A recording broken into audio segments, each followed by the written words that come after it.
Once upon a time in a small village, there lived a man named Juma. Juma was a hard-working and kind-hearted individual, but he was poor. He had one treasure in his life, his beloved daughter, Viola. Juma fought tirelessly to provide for Viola. He worked long hours, sometimes doing multiple jobs just to ensure that she had everything she needed. He wanted to give her a better life than he had ever known.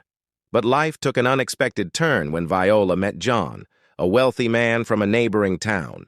John was charming and charismatic, and he courted Viola with lavish gifts and promises of a luxurious life.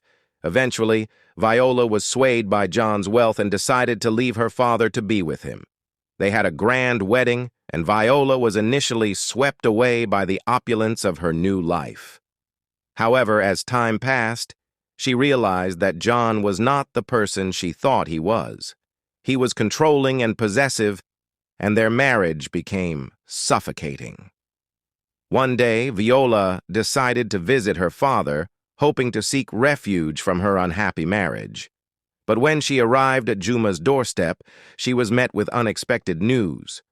Juma, in his deep pain and loneliness after Viola had left, had pretended to have found someone else. He did this to shield himself from the heartache of losing his daughter. Tears welled up in Viola's eyes as she explained her situation to Juma, expressing her desire to come back home.